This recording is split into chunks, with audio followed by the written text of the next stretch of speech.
at long last, have you no decency? Are you suggesting that the mainstream media has not picked up the nuance of this Supreme Court decision?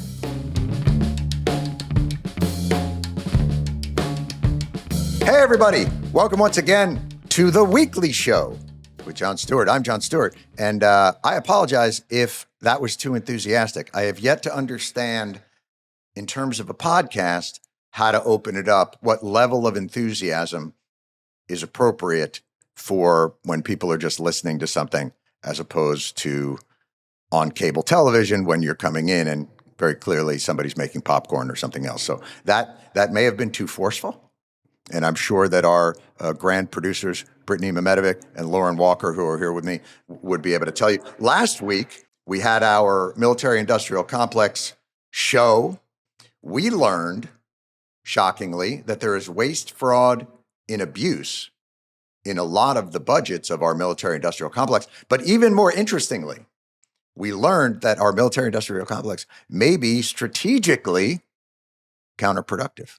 We may actually be sowing more chaos than we are not. This week's episode is fascinating. So we have, I don't know if you know this, maybe this is giving the tea on production, on a glimpse behind the curtain. We have meetings where we discuss what we would like to cover, what we would like to talk about. So this week I voted for Celtics Mavericks. Celtics Mavericks, come on. It's the championship. Tatum, Brown, they finally did it. But we're actually going to do abortion, we thought. Are you suggesting I vetoed you? No, why? Lauren, how could you come in a defensive posture on that? No, it's again, listen, it's an issue that this Mifepristone judgment that came down and was promoted as this win for abortion rights, but was really kind of a just kick the can. There's so much going on around it, but I think more trenchantly, it represents, again, there is broad support, and we talked about this, for abortion rights for women. There is a broad democratic majoritarian support, but because of the way our system is set up, that is under full-on assault. And it's just one more thing that I believe has people feeling that our system is not responsive to the needs of the people that it's supposed to represent. Would you guys agree with that? Totally. And I think just to bridge last week's episode and this week's episode, last week, the House voted on the defense bill that included a provision blocking abortion coverage from the Pentagon. More specifically, they're trying to reverse a Pentagon policy, which allows service members to be compensated for time off and travel if they need reproductive care.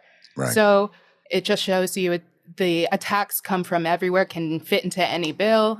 And the extent to which they will not allow it anywhere, that there is no opportunity small enough for them to inject that in there. Mm-hmm. And that's for sure. Although, to be fair, it's the House and they're knuckleheads. And my guess is it probably doesn't get past the Senate, but who the hell knows anymore with the way things are functioning. Let's hope not. Jeez. They'll try anyway. Yeah. Let's hope not. By the way, that was Brittany Mifepristone with just filthy language. Just, if I may, for those of you at home who are watching, and this podcast obviously is geared towards 6 to 8 year olds. I just want to let them know that I did not in any way condone the use of the word fuck. No, of course not. Well done. I've learned from the best, though. No, you've learned from the saltiest speaker of all. So I apologize for all of that. But our guests this week are fabulous to discuss it. So let's get to them right now.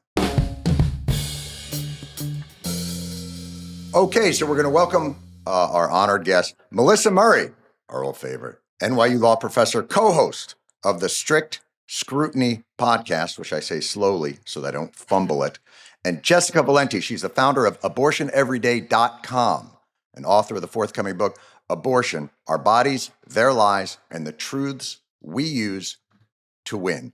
Welcome to the conversation. Thank you. We are discussing ways that our system is somewhat dysfunctional and leads to a certain dissatisfaction with the kind of tenets and foundations of the democracy. And I think the abortion issue is one of those. It's an incredibly complex, complicated issue. There's people of good faith on all sides. Then there's also those that have weaponized it.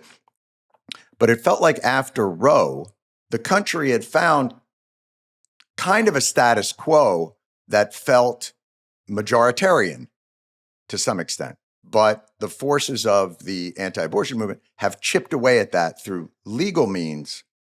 But we also want to get to, we kind of have this idea that the things they can't make illegal, they make impossible. And so I wanted to start there. Jessica, if I could, I'd start with you. What are some of the things that have been done that aren't necessarily legal challenges, but have made it so that it's unbelievably difficult?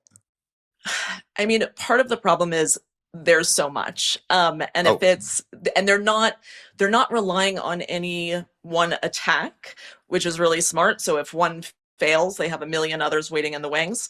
Right. But I think, the things that I'm most worried about are travel bans, which I feel like are not getting enough media coverage at all. People sort of don't know that they exist, or they think that it's something we don't have to worry about because right now it's primarily targeted towards teenagers, and all the little sort of chipping away things that they're doing around mifepristone and abortion medication specifically, because they know that that's how people in anti-choice states are ending their pregnancies, right? There was some new numbers that came out that showed 8,000 people a month were getting pills from pro-choice states.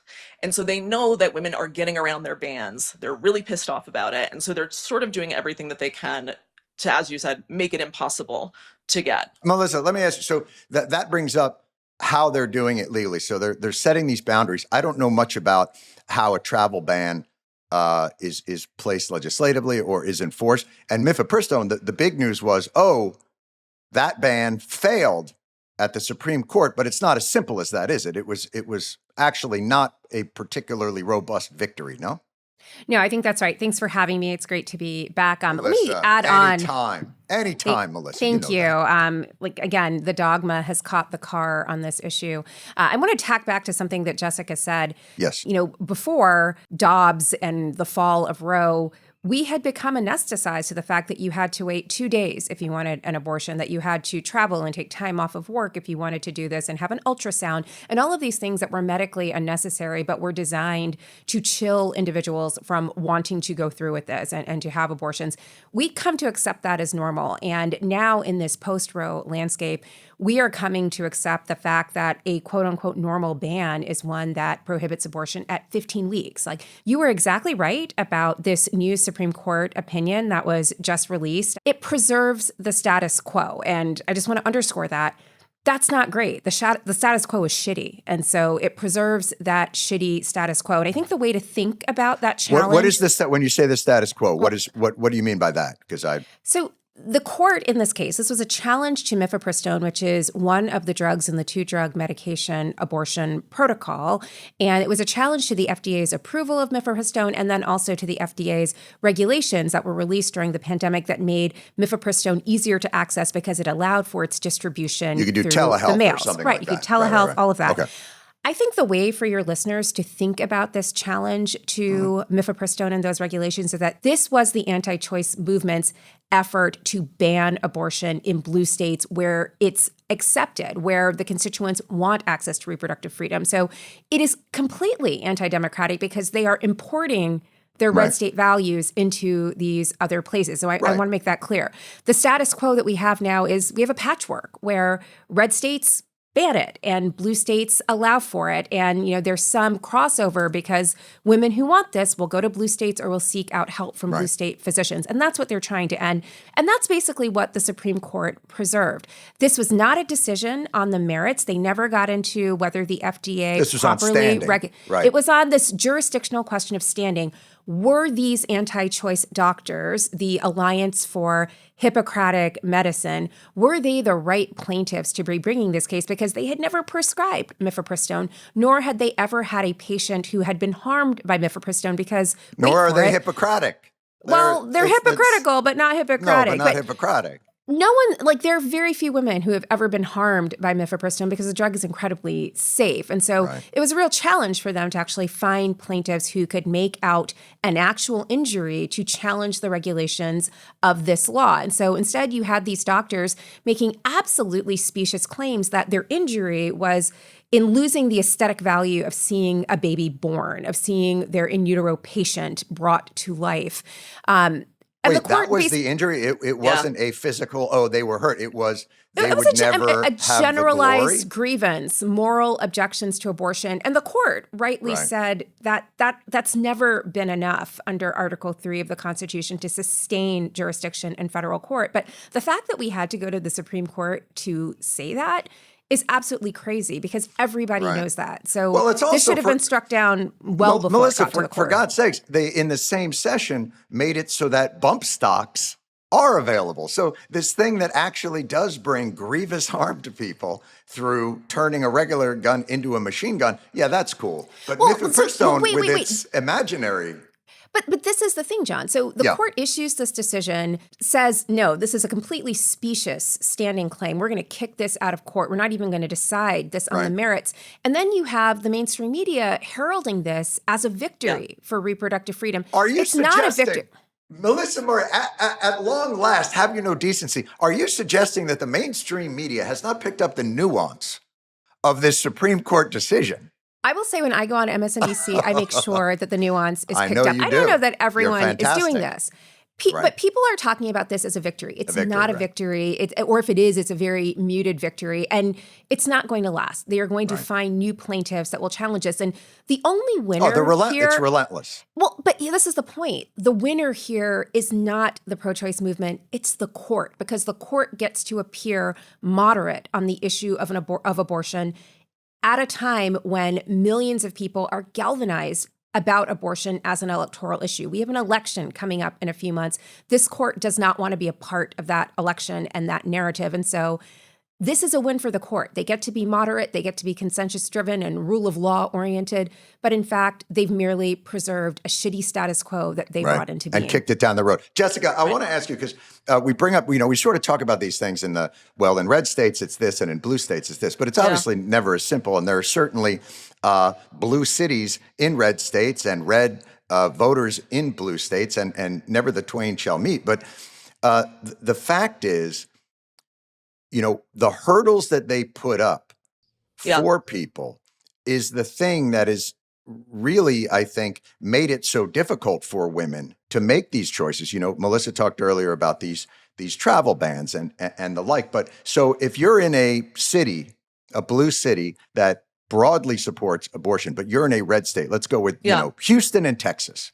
Yeah. What is your option? What is your recourse? I mean, it's really either travel, right, which you have to have enough money to do, you have to have support to get out of the state, or you can get abortion medication shipped to you in the state, but you have to risk, okay, if someone finds out about this, if an ex-boyfriend, someone who doesn't like me, finds out that I had abortion medication shipped to me, they can make my life hell, they can bring a lawsuit, because Texas has the ability to bring civil suits against anyone who aids and abets in an abortion. And so there's a real chilling effect. Wait, what? Go. Oh yeah. Don't bury the lead there. What? Say that again. Sure.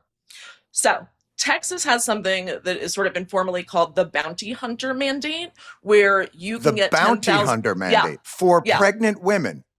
Well, this is how they get around it, because they never want to seem as if they're attacking the actual pregnant person.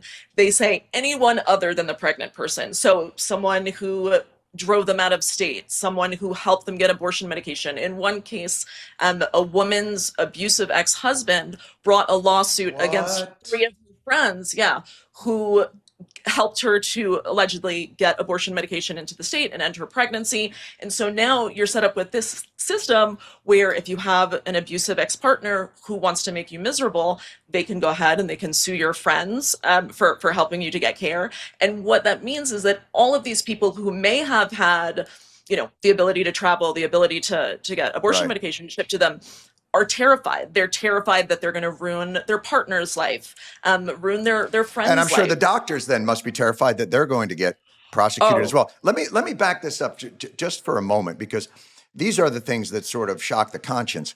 But I want to talk about a little bit before this happened.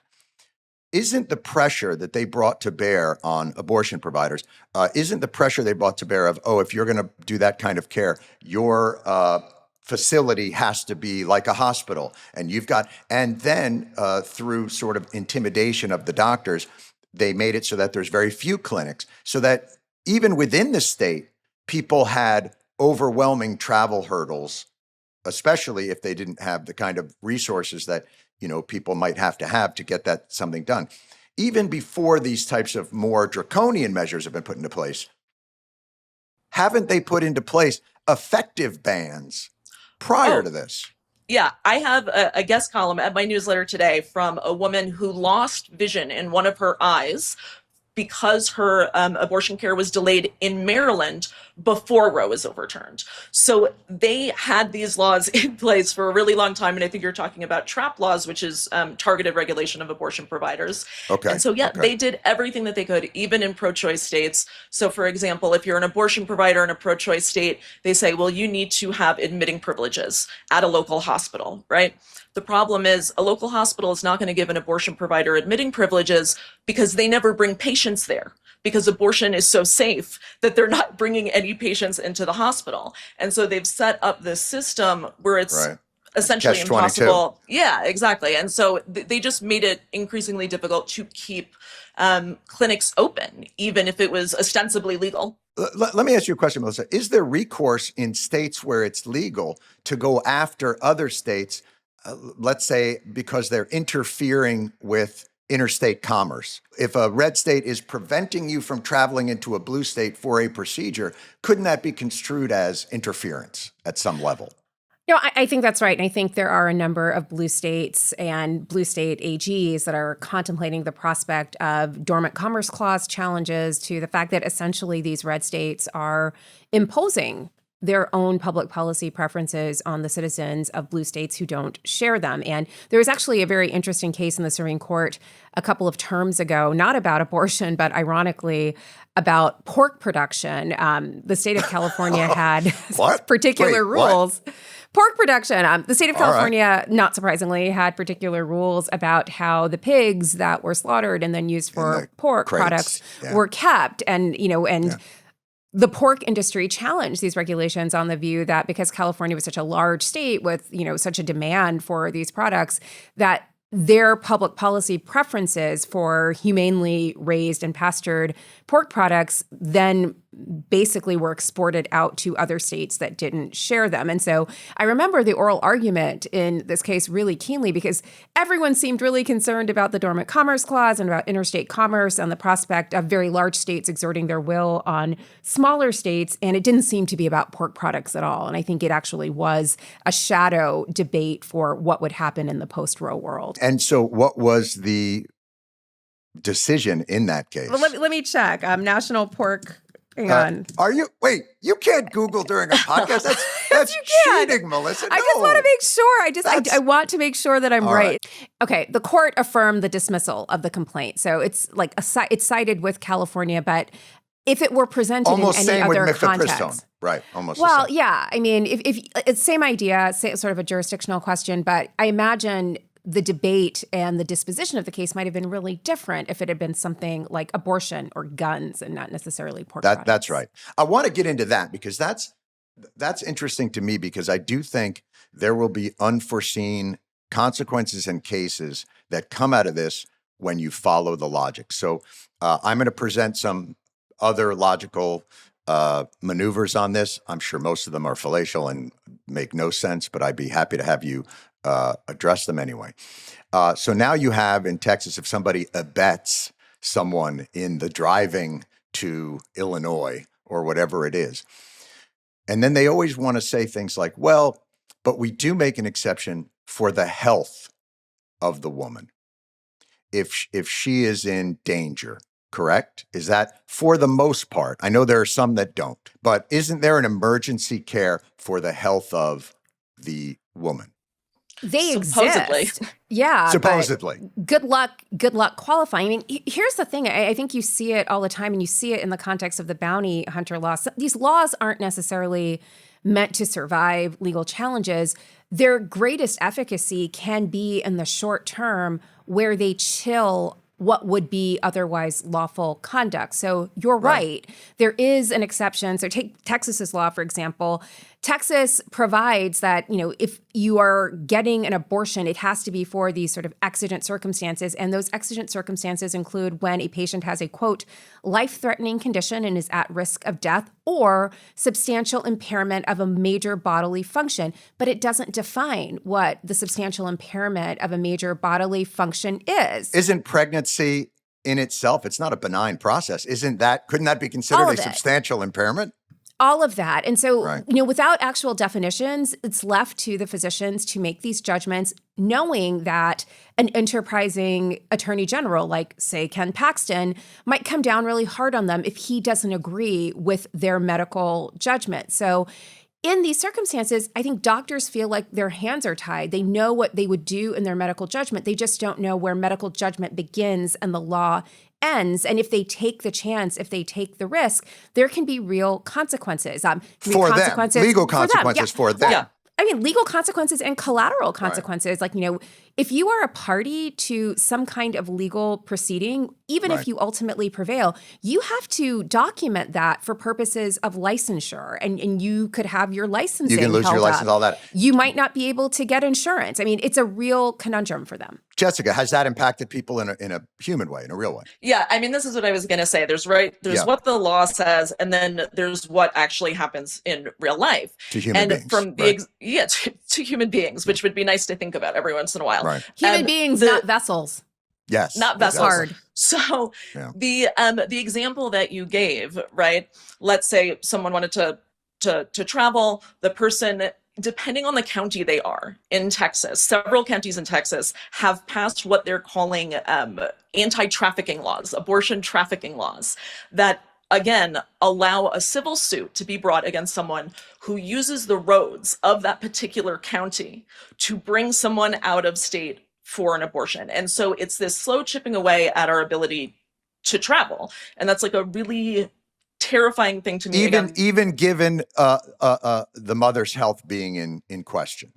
Well, this is part of the issue. As Melissa said, there's no real standard on what that means. Wasn't there a case of a woman? There was a woman who it was an 18-week miscarriage, I think, but the fetus her water had broken and wasn't going to survive, but she herself was not in that moment. They have to wait until the exact threat. Yes, she had to go home and get sepsis. Death. I think she had to go home and get sepsis. Okay, that's Amanda Zarowski. So here we go. So now we're going to flip the thing. And this is all informed by, I think, sort of my experience with this. And this has to do with my family, my wife. So we won't even get into IVF, which is what we had to do to have children. So it's incredible to me to live in this world now where the children that we desperately wanted would not be able to be had, because if these people get their way, there'd be no IVF. My wife, after our second child, this is after she was born, hemorrhaged. This was probably 3 days post birth, right? We were home. She was in danger. She needed blood transfusions. We were incredibly fortunate to have good health care. We were able to get her in. She was operated on under an emergency basis on that night, right? But my point is this. Pregnancy can always be a risk to a woman's health. This idea that it has to be based on a fetal abnormality or something going wrong, you don't know. So who then is liable? Let's say in the case of our thing, let's say she didn't want to carry that baby to term. She was forced to by the state. And post-birth hemorrhaged and died. Well, who's responsible for that? If you can arrest people for abetting somebody driving into Illinois, who is responsible for the death of women who are going to have emergency complications arise? And how come that's not part of the conversation? And what do you think we can do about that? Jessica, I'll ask you first and then Melissa. Sure. This is part of what the case in Texas, where 20 women sued Texas for the extreme health issues that they had because of the abortion ban. And essentially what happened is they blamed the doctors, right? They said the law is not the issue. Any, reasonable doctor would have given care at that point. And this is something that they've sort of set themselves up to do for a long time, to blame the doctors, to say, you just don't understand the law. The law is fine as it is. You should have given the care. And so once again, the liability goes to the doctors, given the right judge and the right court. If a woman dies in childbirth for a baby that she did not want to have, it is only the doctor that is liable, not the state, for forcing her into that pregnancy. Melissa, is that correct? That's basically what they're saying. The Texas Supreme Court, SCOTEX, if you will, issued a decision at the end of May on the Zorowski case and basically said, yeah, these seem good to us and doctors know what they're to do and they should do it and they should provide this care. Like, there's not a problem here. And this is a court that's entirely Republican. And this was a unanimous decision from the court. And again, completely stripped of any humanity for either the pregnant patient or the doctor who genuinely is worried about whether or not they're going to lose their livelihood if they make a decision. And their patients who are not just at risk of death, but I mean, there's a lot between a valid and viable pregnancy and death. I mean, you can lose your fertility if you go septic. Like, lots of things can happen. It's not but just even beyond that, it can create hypertension. It can everything. Pregnancy is Yes, not a benign process. But John, this goes to your point about democracy. We have right now highly gerrymandered state legislatures who are making these laws.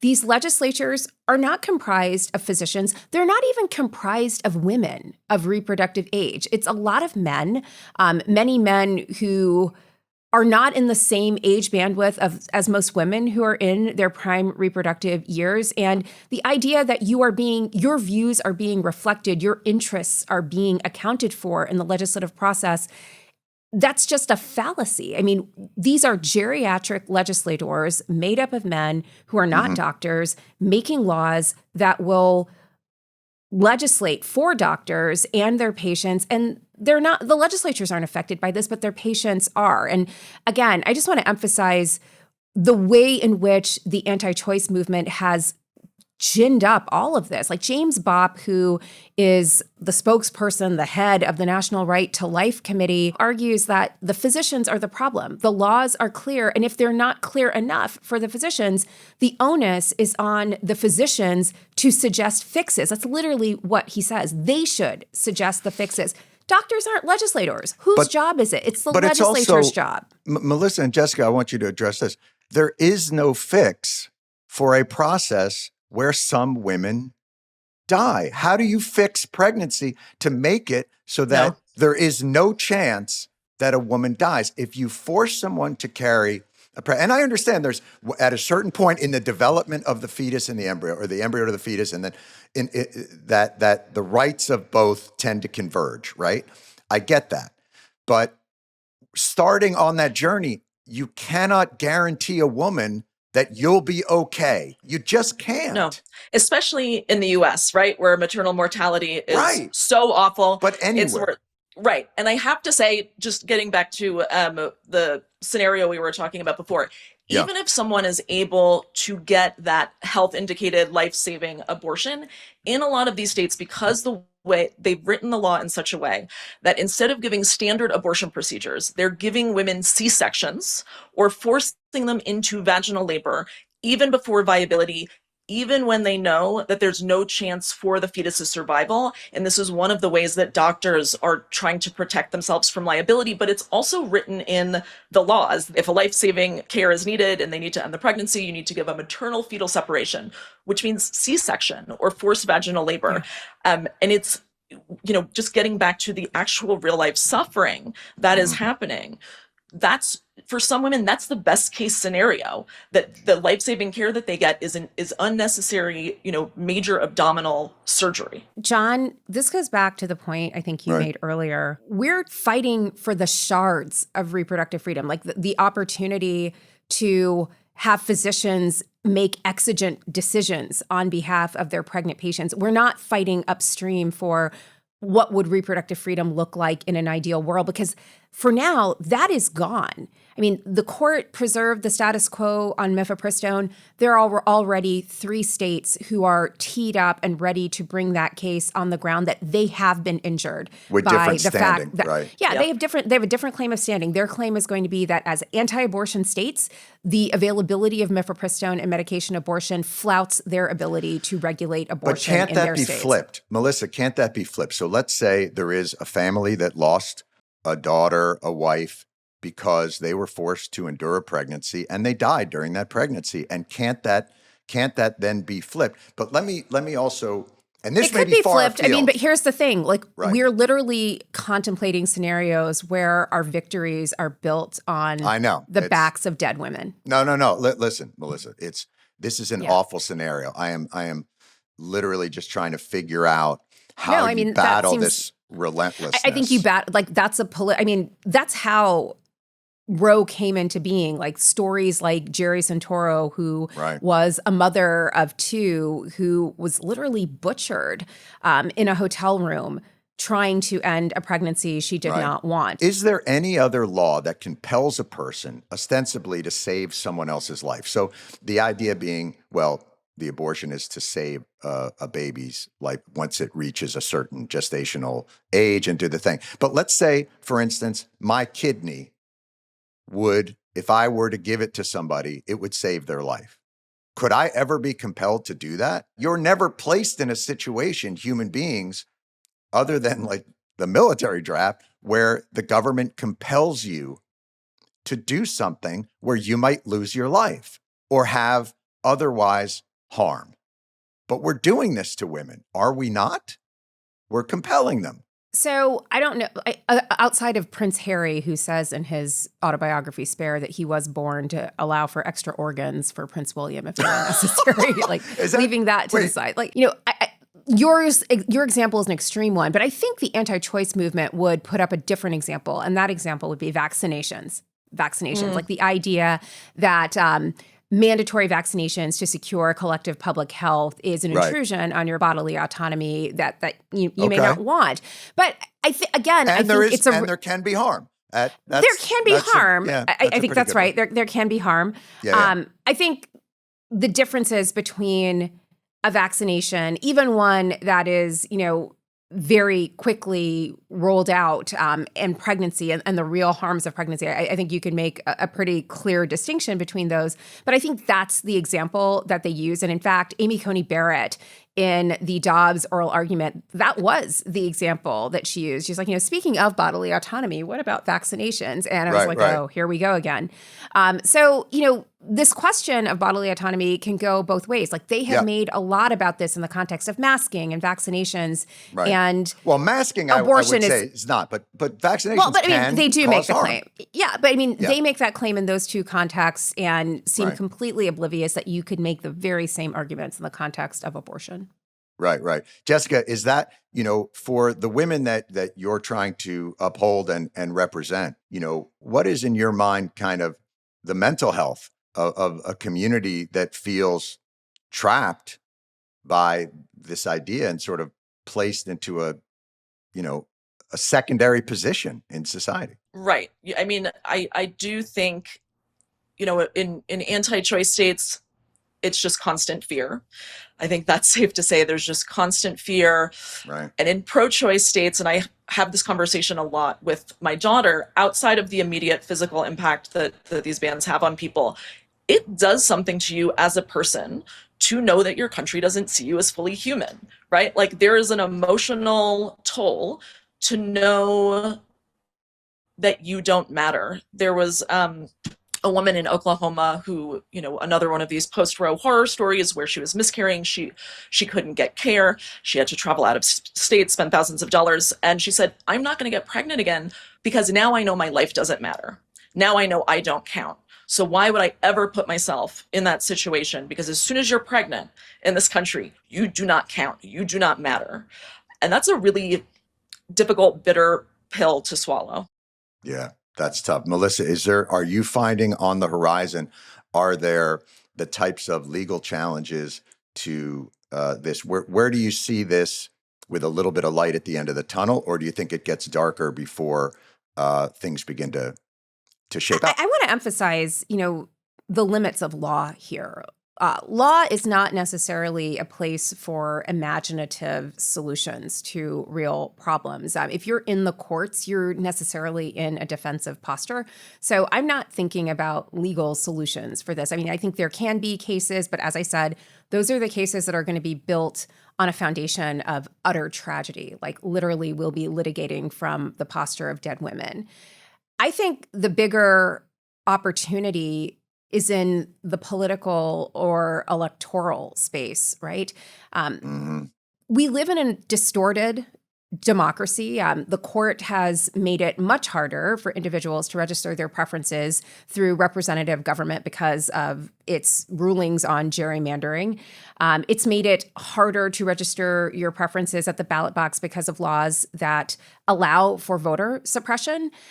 And look, the Constitution is already gerrymandered to favor rural white 100%, areas. That's how it began. Yeah. So I just want to say that. Like, I understand the challenges. Like, we truly live in a distorted democracy. We have to recognize the fact of that distortion, but understand that that distortion can be counteracted by overwhelming participation, collective action, right? So, we have an election coming up. The court is on the ballot in that election.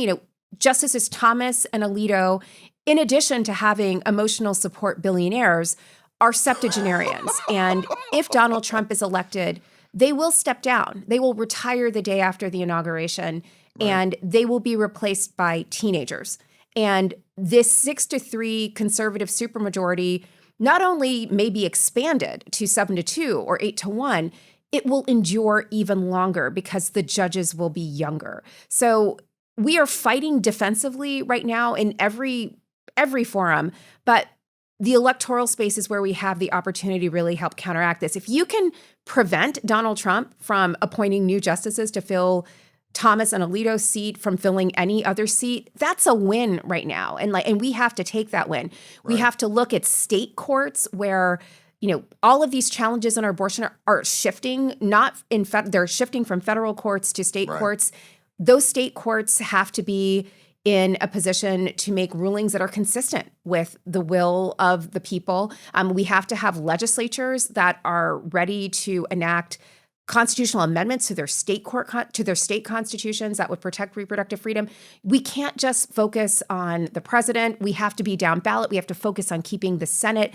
The Trump administration was so successful at adding movement conservatives to the federal court, completely transformed the federal court. And the Biden administration has done a great job counteracting some of that. But there needs to be 8 more years of work on this. And you've got to have the Senate to do that. So this is not the moment to be divided in our big tent. It's the moment to come together as a big tent to overwhelm the distortion that's tried to divide us and limit our authority. Melissa, that's a phenomenal, as my daughter would say, I believe you may have eaten and left no crumbs. That was I think that's what she said to me. That's what the young people say. The young people say you ate and left no crumbs. That is an unbelievably trenchant and fabulous point, and one that has to be at the forefront, because, to be frank, the other group is tenacious and strategic, and they understand how to overwhelm them, and take out the bottom of that. Jessica, is there anything else that you wanted to add before I let you guys go? Yeah, just building on something Melissa said, it does give me a lot of hope when I think about just how popular abortion rights are. And if we could get to that place where we're focusing on the electoral bit, this is an issue that people like to talk about as if it's something the country is evenly split on or irrevocably polarized over. Right. It's not. We're not 50-50. We're not 50-50. No. There's been several polls that have come out this year that showed over 80% of Americans don't want any government involvement at all in pregnancy. They do not want abortion to be regulated by the law at all. This is something that is really, really important to voters, and it goes across parties. So that is something, like, as horrible as all of this is, and it is horrible to talk about this every day and to write about this and to do this work, it gives me so much hope knowing that Americans really do understand what's at stake and how important this issue is. Well, I thank you guys both so much. Melissa Murray, NYU law professor, co-host of Strict Scrutiny podcast, and my go-to. Melissa, you know you're my go-to. Whenever I get into trouble, I always think, what would Melissa Murray do? How would she break this down? That's what I like how you said, I don't call Melissa Murray to be my lawyer, but I do refer to her as my go-to. My go-to. Law, whatever it is. And Jessica Valenti, founder of abortioneveryday.com and author of the forthcoming book, Abortion, Our Bodies, Their Lies, and the Truths We Use to Win. Guys, thank you so much for being here. Thank you. Wow. Look, I don't want to say Melissa Murray blows me away every time I hear from her, but holy God, the information being held in a normal-sized head. That's just got a normal-sized head.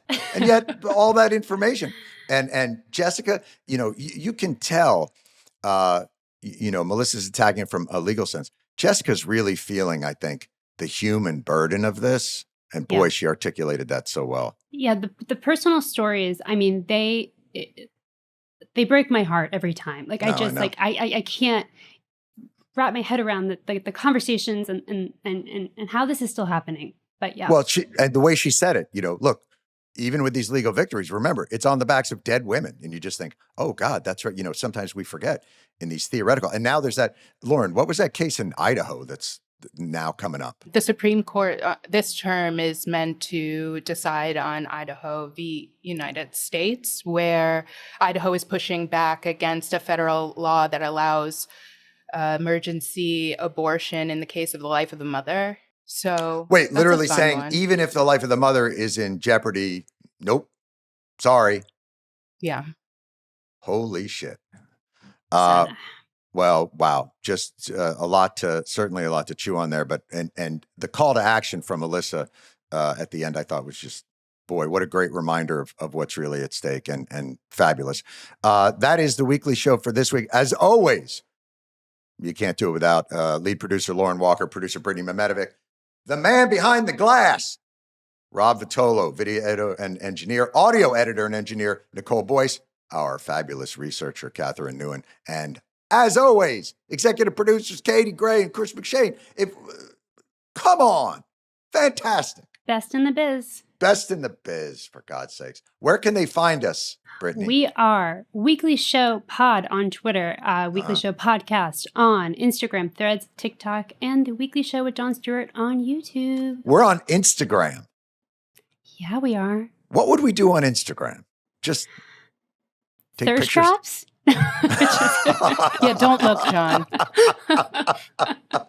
Yeah, I don't. I unfortunately for me, it's a desert out there if you're going to get pictures of me. But fantastic. Guys, thanks so much. And we'll see y'all next week. The Weekly Show with Jon Stewart is a Comedy Central podcast. It's produced by Paramount Audio and Busboy Productions.